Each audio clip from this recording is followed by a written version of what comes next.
dia kayak pengusaha nih. Usaha gue lagi goyang. Goyang. Pemasukan sama pengeluaran ngepas banget. Oh, belum rugi tapi BEP tuh ya? Ngepas, Kayak betul. sama gitu ya mungkin ya, mirip. Betul. Nah, terus pengeluaran tuh nggak bisa dipres lagi. Kira-kira apa yang harus gue lakuin ya?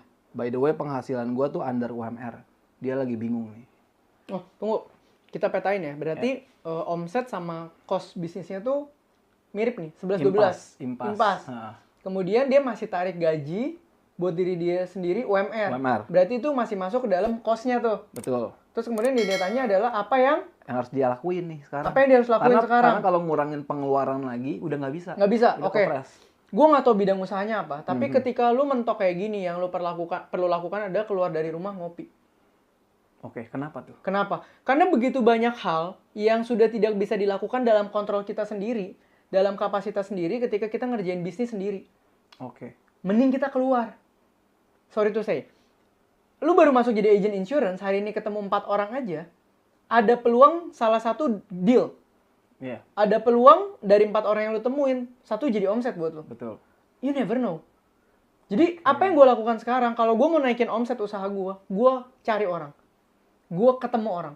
Kenapa? Karena dengan kayak begitu, kita nggak pernah tahu, siapa tahu dia butuh bisnis kita jadi klien. Siapa tahu dia punya temennya yang butuh bisnis kita jadi klien.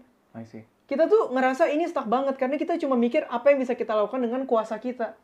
Maka ini waktunya login dan berdoa. Itu penting. Penting. Masuk tapi ya. Masuk. Enggak. Jadi maksudnya ya waktu ketika kita dalam kontrol kita udah nggak bisa, cari kontrol orang lain. Udah. Keluar. Mau nggak mau. Berarti keluar, ajak orang lain ketemu, ngobrol. Iya. Bukan yang sembarangan. Yang lo pikir kira-kira masih relate nih. Sama bisnis lo. Gue kan nggak tahu bisnis lo apa. Iya, misalnya bisnis lo jualan kue. Ya sekarang jangan fokus cari pembeli kue.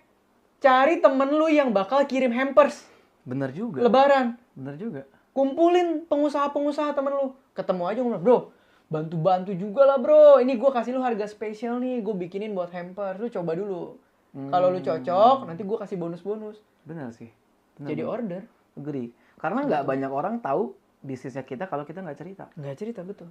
Bener juga. Termasuk teman-teman kita padahal ya. Betul. Siapa tahu mereka ada kebutuhan. Tapi mereka nggak tahu kita usaha itu. Ya rezekinya jatuh ke orang lain. Sedangkan kalau kita di kantor terus, udah nggak bisa ngapa-ngapain, terus tetap di kantor. Ujung-ujungnya yang kita kotak-katik adalah mental health kita. Bukan perusahaan kita. Malah nggak bisa bersyukur Nggak bisa, susah, stres. I Keluar see. gitu loh. Pasti ada jalan.